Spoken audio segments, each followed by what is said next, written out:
Hello students, welcome to our YouTube channel. Let's start our new video, and the topic of today video is density of state in three dimensional. ठीक है, we'll study the density of state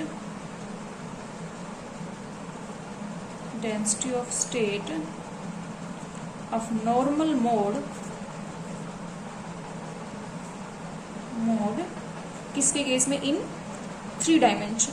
ठीक है, one dimension का हम study कर चुके, अब हम क्या करेंगे, थ्री डायमेंशन का स्टडी करेंगे. ठीक है, इंपॉर्टेंट टॉपिक है, दोनों ही वन डायमेंशन के भी और थ्री डायमेंशन. कई बार दोनों पूछे जाते हैं कंबाइन 10 नंबर में, कई बार सिंगल पूछा जाता है. ठीक है, देखो डेंसिटी ऑफ स्टेट ये जो है, अगर देखो 10 नंबर में आता है तो ज्यादा लिखने की जरूरत नहीं है, क्योंकि उसमें लिख चुके हो बहुत सारी चीजें, कुछ है ना, तो इसमें डायरेक्ट स्टार्ट करना. ठीक है, तो क्या लिखेंगे, थ्री डायमेंशन में क्या होता है कि भाई सिचुएशन थोड़ी अलग हो जाती है वन डायमेंशन से. क्यों? क्योंकि वन डायमेंशन में तो हम सिर्फ कैसी मोशन ले रहे थे, लॉन्गिट्यूडनल, तो उसमें सिर्फ लॉन्गिट्यूडनल इफेक्ट था. अब 3D की बात कर रहे हैं तो लॉन्गिट्यूडनल के साथ साथ कैसा इफेक्ट आएगा, ट्रांसवर्स इफेक्ट भी आएगा. तो इसलिए यहाँ पे जो इक्वेशन होंगी वेव जो आपने लिखी थी, ठीक है, जो curl square u upon curl x square is equal to 1 upon v square curl square u upon curl t square one dimension के केस में लिखी थी ना, वो अब क्या हो जाएगी, दो इक्वेशन हो जाएगी, एक तो लॉन्गिट्यूडनल के लिए और एक ट्रांसवर्स के लिए भी. इसमें ट्रांसवर्स इफेक्ट भी आएगा. ठीक है, तो लिखते हैं, क्या करेंगे, इन थ्री डायमेंशनल केस, ठीक है, द सिचुएशन इज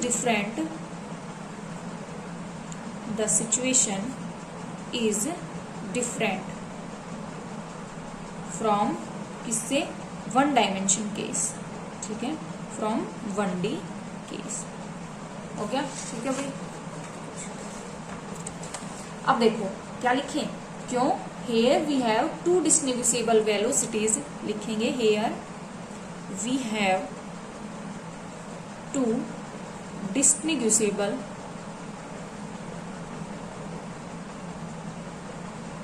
वेलोसिटीज. ठीक है, कौन कौन सी, ऑफ वेलोसिटीज ऑफ प्रोपोगेशन, कौन कौन सी, एक तो V, L, ठीक है, स्मॉल l या 1 मान लो. ठीक है, दैट इज क्या है आपकी, फॉर लॉन्गिट्यूडनल वेव, और एक क्या होगी आपकी VT, किसके लिए, फॉर ट्रांसवर्स वेव. ठीक है भाई, तो यहाँ पे क्या होगी, दो टाइप की होगी.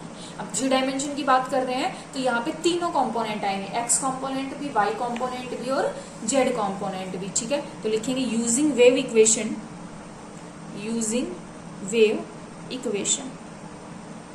ठीक है, वेव इक्वेशन क्या होगी आपकी, curl square u l, one के लिए लिख रहे हो पहले, है ना, तो divided by curl x square plus तीनों कंपोनेंट आएंगे u1 upon y square plus curl square u1 upon curl z square के थ्री डायमेंशन में एक्स वाई जेड तीनों कंपोनेंट आएंगे. ठीक है, इज इक्वल टू क्या था, 1 अपॉन वी स्क्वायर, तो यहाँ पे क्या हो जाएगा v1 square curl square u1 L के लिए कर रहे हो, मतलब एल है 1 जो मानो. ठीक है, और क्या आ जाएगा, कर्ल टी स्क्वायर. हो गई एक इक्वेशन. सेकेंड इक्वेशन क्या बनेगी, कर्ल स्क्वायर यू ट्रांसवर्स के लिए तो t divided by curl x square plus curl square u t divided by curl y square plus curl square u t divided by curl z square. ये क्या बनेगा, 1 upon v t square curl square u t divided by curl t square. ठीक है, हो गई दो equation. अब अगर ये दो इक्वेशंस है तो इनका क्या माना था आपने, सोल्यूशन माना था. ठीक है, तो क्या लिखोगे, आफ्टर सोल्विंग इक्वेशन 1 and 2, सारी चीजें आप जो इसमें कर चुके हो, किसमें, 1D के केस में. ठीक है, after solution of equation 1 and 2, तो हमें क्या मिलेगा, u1 मिलेगा, लेकिन उसमें क्या होंगे, x का कंपोनेंट भी, y का भी और z का भी. तो वो क्या आएगा, कांस्टेंट मान लो a1 है इसके लिए. ठीक है, अब तीनों कंपोनेंट आएंगे, साइन n का x कंपोनेंट पाई x अपॉन l. ठीक है, साइन n y पाई y अपॉन l. तीसरा sign n Z pi z upon l, और एक और कंपोनेंट किसका था, कोस 2 पाई न्यू, किसके लिए, 1 के लिए, इंटू टी. ठीक है भाई, इक्वेशन नंबर 3. सिमिलरली उसके लिए लिखो u t, x comma y comma z, वो क्या हो जाएगी, कॉन्स्टेंट चेंज कर लो यहाँ पे ए टी, ठीक है। साइन क्या आएगा, n x pi x upon L, sine n Y pi y upon L, sine n Z pi z upon L, और यहाँ पे क्या आ जाएगा, cos 2 pi nu t into t, ठीक है। ये न्यू क्या है, फ्रीक्वेंसी, ठीक है।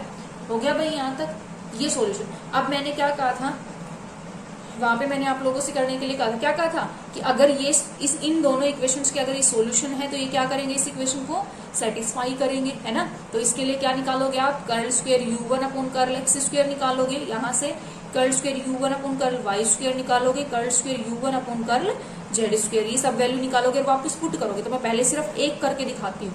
क्या करेंगे, डिफ्रेंशिएटिंग इक्वेशन थर्ड किसके रेस्पेक्ट में, विद रेस्पेक्ट टू एक्स, ठीक है भाई। तो क्या होगा, curl u1 upon curl x होगा, ठीक है। x के रेस्पेक्ट में कर रहे हैं तो बाकी कंपोनेंट क्या रहेंगे, सेम, सिर्फ a1 साइन का डिफरेंशिएशन क्या होगा, कोस, x कंपोनेंट ही चेंज होगा, ठीक है।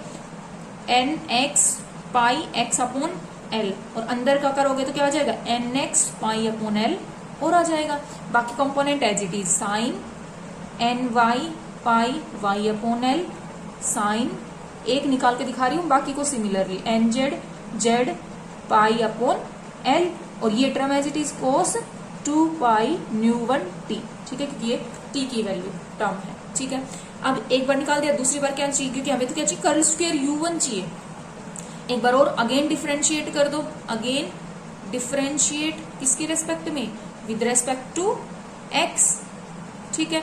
तो क्या हो जाएगा, curl square u1 upon curl x square, तो देखो कांस्टेंट a1, अब फिर से कोस का डिफरेंशिएशन क्या हो जाएगा, माइनस, तो minus sine n x pi x upon l, फिर से मल्टीप्लाई आएगी तो क्या बन जाएगा, n x square pi square, ठीक है, और अपॉन एल स्क्वायर बन जाएगा, और ये बाकी terms as it is, sine n Y pi y upon L, sine n z z pi upon L, और कोस 2 पाई न्यू 1 टी, ठीक है भाई।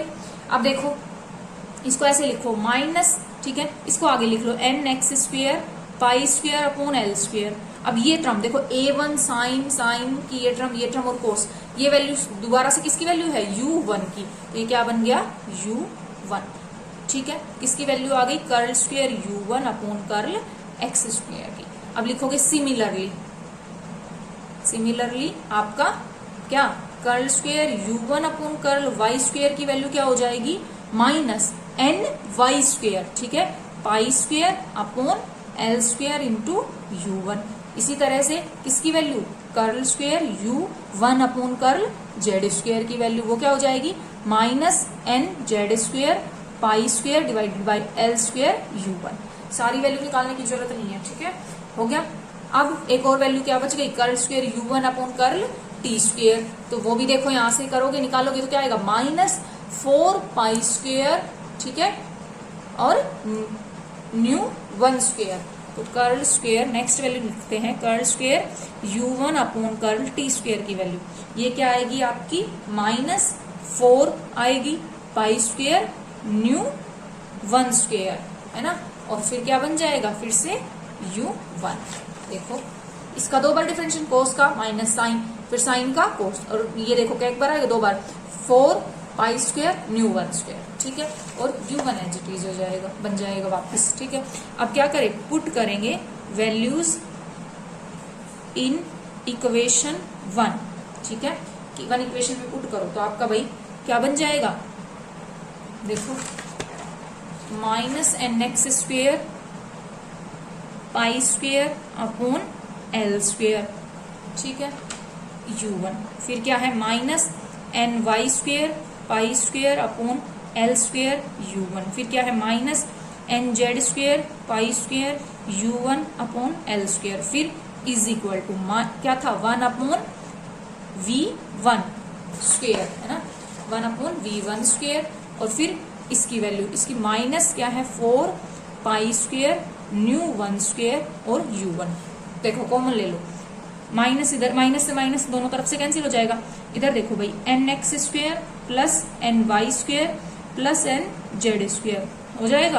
कॉमन क्या है, pi square u one upon l square is equal to 4 pi square nu one square u one upon v one square. U one से u one cancel, ठीक है, minus दोनों तरफ कॉमन लेके कैंसिल कर दिया। पाई स्क्वेयर से पाई स्क्वेयर कैंसिल, ठीक है भाई। यहां से हम क्या निकाल ले, न्यू वन का स्क्वेयर निकाल ले। देखो न्यू वन स्क्वेयर क्या बन जाएगा भाई, देखो वी वन स्क्वेयर, ठीक है, इंटू क्या हो जाएगा n x square plus n y square plus n z square और डिवाइडेड बाय क्या आ जाएगा इधर 4 एल स्क्वेयर। देखो ये बनेगा, आ गया। इक्वेशन नंबर कितनी हो गई थी, 4। इक्वेशन नंबर 5, ठीक है। अब सिमिलरली किसके लिए लिखोगे, ट्रांसवर्स के लिए, ठीक है। सिमिलरली आपका क्या हो जाएगा, न्यू टी स्क्वेयर, वो क्या आएगा, देखो यहाँ पे सिर्फ चेंज हो जाएगा, वी टी का स्क्वेयर आ जाएगा, यहाँ पे नीचे यही रहेगा 4 एल स्क्वेयर और यहाँ पे भी यही रहेगा n x square plus n y square plus n z square. Equation number 6, ठीक है, हो गया। न्यू वन स्क्वेयर भी निकाल दिया और न्यू टी स्क्वेयर भी निकाल दिया, ठीक है। अब देखो के और निकाल लो, आपको पता है कैसे लिखते हो, वी नो दैट, अगर हम क्या लिखे पहले के वन लिखे, ठीक है, तो के वन क्या होता है 2 पाई बाय लैम्डा वन, ठीक है। और अगर लैम्डा वन लिखो तो लैम्डा वन क्या होता है सी बाय लैम्डा, लैम्डा क्या होता है सी अपॉन, सॉरी लैम्डा क्या होता था आपका सी अपॉन न्यू, है ना, और सी क्या होती थी स्पीड जो होती थी या वेलोसिटी, यहाँ पे वेलोसिटी क्या है आपकी v, तो न्यू लैम्डा वन क्या होगा v1 अपॉन में न्यू, ठीक है, यही होगा ना v1 अपॉन न्यू वन। तो देखो अब आपका k क्या बन जाए, यहाँ से अगर आप चेक करो, देखो k1 इज इक्वल टू क्या हो गया 2 pi upon lambda one, lambda one की वैल्यू क्या है v1 अपॉन न्यू वन, तो न्यू वन ऊपर और v1 नीचे हो गया। यहाँ से एक बार न्यू वन निकालना, तो न्यू वन क्या बनेगा आपका, देखो v1 k1 अपॉन में 2 पाई, यही बनेगा, ठीक है। अगर स्क्वायर निकालोगे तो न्यू वन स्क्वायर क्या हो जाएगा v1 square divided by 4 pi square और ये क्या हो जाएगा k1 स्क्वायर, ठीक है, यही होगा, ठीक है भाई। अब देखो k1 स्क्वायर से क्या मतलब है, k1 का स्क्वायर का मतलब क्या हो गया, तीनों component kx square plus ky square plus kz square, ठीक है। तो आप ऐसे लिख सकते हो कि nu one square equal to v1 square upon 4 pi square और क्या लिख सकते हो इसको kx square plus ky square plus kz square, ठीक है, लिख सकते हैं ना, ऐसे हो गया। अब देखो इससे नेक्स्ट क्या करेंगे, अब हम इसकी वैल्यू न्यू वन स्क्वायर की वैल्यू को पुट कर दो किसमें, इक्वेशन नंबर 5 में, या पुट कर दें क्योंकि न्यू वन स्क्वायर निकाल दिया हमने, तो पुट कर दो, पुट वैल्यू इन इक्वेशन 5, तो देखो क्या बन जाएगी v1 square upon 4 pi square kx square plus ky square plus kz square is equal to, इधर क्या है राइट हैंड साइड में v1 square upon 4l square n x square plus n y square plus n z square, ठीक है। v1 square दोनों तरफ से cancel हो गया, 4 से 4 कैंसिल हो गया, तो यदि अगर आप यहाँ से देखो तो देखो के एक्स की इस इक्वेशन से जब निकालोगे कंपेयर करके, तो के एक्स की जो वैल्यू आएगी वो आएगी आपकी N x pi upon L, इसी तरह से के वाई की निकालोगे वो आएगी N Y pi upon L, और के जेड निकालोगे तो वो आएगा N Z pi upon L, ये जेड इसके नीचे है, ठीक है। तो ये आपकी किसकी वैल्यू आ गई, के एक्स के वाई और के जेड की वैल्यू आ गई, ठीक है। अब लिखोगे इक्वेशन 3 में क्या है, के एक्स और के वाई और के जेड इन तीनों की ही वैल्यू क्या रहेगी, पॉजिटिव रहेगी, ठीक है। और जब हम इनके ग्राफ को बनाएंगे तो ये क्या करेंगे, एक ऑक्टेंट बनाएंगे, ठीक है। तो लिखेंगे इक्वेशन 7 किसको रिप्रेजेंट कर रही है, equation 7 having kx, ky and kz, ठीक है, आर ऑल पॉजिटिव, ठीक है, व्हेन वी प्लॉट, जब हम प्लॉट करेंगे, then when we plot these points, ठीक है, तो क्या होगा लाई किसमें, इन पॉजिटिव ऑक्टेंट, कौन से ऑक्टेंट में, पॉजिटिव ऑक्टेंट में लाई करेंगे, ठीक है भाई। देखो कुछ ऐसा अगर आप करोगे ये, ठीक है, मान लो एक ये इधर ये मान लो आपका के वाई है, ये के जेड है और इधर क्या है के एक्स है, ठीक है। तो ये आपका कुछ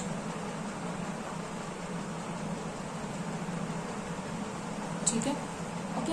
देखो अब ये तो हो गया, अब हमें तो क्या निकालना था, एन निकालना था। देखो भाई एन चाहिए है ना, तो यहाँ से तो एन निकल नहीं पा रहा, ये तभी तो हम निकालेंगे डी एन है ना, जी जो है तभी तो आप वो निकाल पाओगे डेंसिटी ऑफ स्टेट्स। तो उसके लिए हम क्या करते हैं, इसमें 3 डायमेंशन के केस में थोड़ा सा मेथड डिफरेंट हो जाता है। हम पहले क्या लिखेंगे, वॉल्यूम ऑफ ऑक्टेंट, इस ऑक्टेंट की वॉल्यूम ऑफ ऑक्टेंट। देखो वॉल्यूम ऑफ स्फीयर का पार्ट है ये, स्फीयर की वॉल्यूम क्या होती है 4/3 पाई, और रेडियस, यहाँ पे रेडियस क्या रहेगी इसकी के, तो क्या हो जाएगा के क्यूब, ठीक है। अब क्योंकि क्या है ऑक्टेंट है तो इसका 1/8 पार्ट आएगा, तो वॉल्यूम क्या हो जाएगी 1/8 इंटू दिस, ठीक है। इसको सोल्व करोगे 2 4 जा 8 2 2 जा, ठीक है। तो ये क्या हो जाएगा 1/6 पाई के क्यूब हो जाएगी, ठीक है। ये तो थी इसकी ऑक्टेंट की वॉल्यूम। अब हर इसके अंदर क्या है, बहुत सारे लेटिस पॉइंट है, तो पहले लिखते हैं volume occupied by each lattice point. क्या, volume occupied by each lattice point, एक लेटिस पॉइंट ने कितनी वॉल्यूम ऑक्यूपाई की है, और उसकी जो वैल्यू होगी वो होती है आपकी π/L का क्यूब, ठीक है। ये क्या है, एक लेटिस पॉइंट की वॉल्यूम, और ये क्या है उस ऑक्टेंट की वॉल्यूम। अब क्या निकाले, नंबर ऑफ लेटिस पॉइंट, इस ऑक्टेंट के अंदर कितने होंगे, so number of lattice point, ठीक है। लेटिस पॉइंट कितने होंगे, दैट इज टोटल वॉल्यूम को सिंगल की वॉल्यूम से डिवाइड कर दो, पाई के क्यूब डिवाइडेड बाय 6 था, π/6 है ना, ये था ना, और इसको किससे डिवाइड कर दे, pi cube divided by L cube से, ठीक है। तो क्या बन जाएगा आपका, एल क्यूब ऊपर चला जाएगा, के क्यूब डिवाइडेड बाय 6 π², ये बनेगा, ठीक है। अब देखो क्या करें, एल क्यूब क्या है, इसको पुट कर दो, एल क्यूब मतलब वॉल्यूम, तो एल क्यूब को क्या पुट कर दो, वी पुट कर दो, तो आपका क्या हो जाएगा, number of lattice point, number of lattice points कितने आ जाएंगे, देखो v के क्यूब डिवाइडेड बाय 6 π², ठीक है। अब k की वैल्यू देखो, आपको पता है k1, क्योंकि k1 और kt दो था है ना, आल्सो आपको क्या पता है k1 की वैल्यू पता है, और kt की वैल्यू, k1 की वैल्यू क्या आई थी आपकी 2 pi nu divided by v1 थी, ठीक है। और kt की, यहाँ पे kt की वैल्यू क्या थी 2 pi nu t divided by vt थी, ठीक है। ये चीज आप लोगों को पता है, ठीक है ना। अब क्या करें, total number of lattice point कितने होंगे, लॉन्गिट्यूडनल के भी और ट्रांसवर्स के भी, ठीक है। जो एक की रेडियस क्या है k1 होगी, और एक की रेडियस kt, दो ऑक्टेंट हो जाएंगे, ठीक है। तो क्या लिखेंगे, total number of lattice points in the octant with, जिसकी रेडियाई क्या है, radii k1 and kt is, कौन कौन से हैं, देखो टोटल नंबर क्या हो जाएंगे, यहाँ पे रख दो, एक तो क्या हो जाएगा v/6 π², ठीक है, इंटू 2 पाई न्यू1 डिवाइडेड बाय v1 इसका क्यूब, और क्या हो जाएगा and v/6 π² 2 pi nu t divided by vt इसका क्यूब, ठीक है।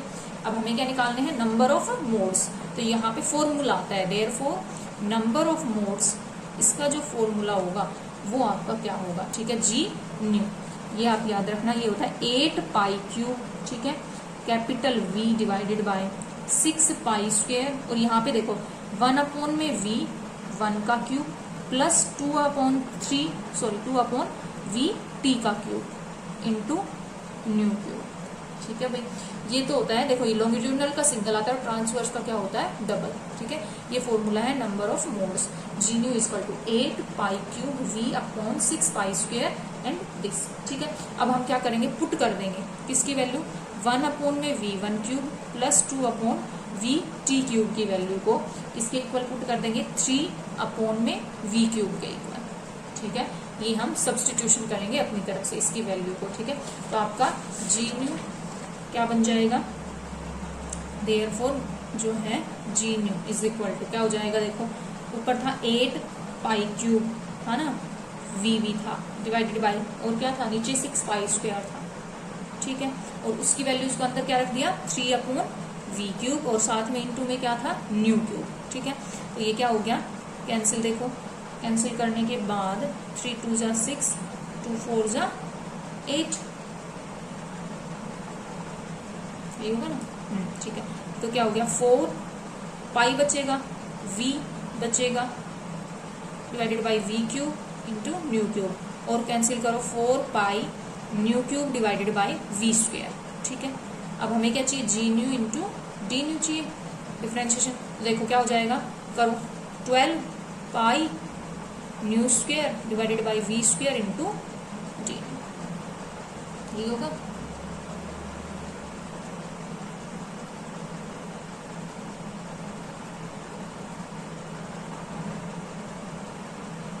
एक मिनट, हाँ ये देखो v कैंसिल नहीं होगा, देखो ये जो v है ना, ये तो कैपिटल V, ये तो वॉल्यूम है, ठीक है। ये कैपिटल V तो क्या है वॉल्यूम, और जो स्मॉल v थी ये क्या थी वेलोसिटी, ठीक है। ये तो कैपिटल V है, ठीक है, ये स्मॉल v है, ये क्या है कैपिटल V, ठीक है, ये कैपिटल V है, और ये क्या थी आपकी स्मॉल v, ठीक है। तो ये याद रखना, इसके साथ क्या है कैपिटल V है, और ये स्मॉल v का क्यूब, ठीक है। ये वॉल्यूम है और ये क्या थी वेलोसिटी की कंपोनेंट, ठीक है। तो ये आ गई आपकी, या फिर आप इसको ऐसे लिख सकते हो, और आपकी जी न्यू डी न्यू किसके डायरेक्टली प्रोपोर्शनल है, न्यू के स्क्वायर के डायरेक्टली प्रोपोर्शनल है, ठीक है। अच्छा एक और, अगर आपको जनरल फॉर्मूला पूछे जाए ना, जनरल फॉर्मूला ये याद होना चाहिए किसका, डेंसिटी ऑफ स्टेट्स निकालने का, तो जी न्यू इसका जो जनरल फॉर्मूला होता है वो होता है आपका डायरेक्टली, मतलब रिलेशन निकालना हो तो वो होता है न्यू की power d upon s minus 1, ठीक है। जहाँ पे d तो क्या होते हैं उसके डायमेंशन, जैसे 1 डायमेंशन 2 डायमेंशन 3 डायमेंशन, और s की वैल्यू क्या होती है 1, किसके लिए फोनोन के लिए, ठीक है। Lattice vibration, for lattice vibration आपकी कितनी वैल्यू होती है s की 1, तो देख लो जब 1 डायमेंशन के केस में तो आया नहीं था 0 आ जाएगा, अब 3 डायमेंशन के केस में रख लो d की वैल्यू 3, इसकी वैल्यू 1, 3 माइनस 1 2, तो आ गया ना 2 के, ठीक है। इसका भी ग्राफ बना देना, इसका जो ग्राफ आता है वो कुछ ऐसा आएगा, इधर तो क्या है जी न्यू और इधर क्या है आपका न्यू, तो देखो ये यू के स्क्वायर के प्रोपोर्शनल है, तो कुछ ऐसा ग्राफ जाएगा, ठीक है। तो लिखोगे एक curve between density of state, ये क्या है डेंसिटी ऑफ स्टेट, ठीक है। एक curve between density of states, between density of states, ठीक है, and density of state G nu and frequency nu, क्या कर रहा है, shows that G nu increases as nu square, ठीक है। अच्छा ये फंक्शन जो है ना जी न्यू, इसको क्या बोलते हो, spectral distribution function, spectral distribution function of normal modes, ठीक है। जी न्यू क्या है, spectral distribution function of normal modes, ठीक है भाई। तो यहाँ तक हो गया आपका कंप्लीट, ठीक है। ये क्या कर लिया आपने 3 डायमेंशन के केस में, density of states of normal modes, ठीक है। तो 4 टॉपिक हो गए इंस्टीट्यूट के, तो चारों टॉपिक बहुत इंपॉर्टेंट है बड़े क्वेश्चंस के लिए, ठीक है। नेक्स्ट टॉपिक नेक्स्ट वीडियो में करेंगे, ठीक है। ओके।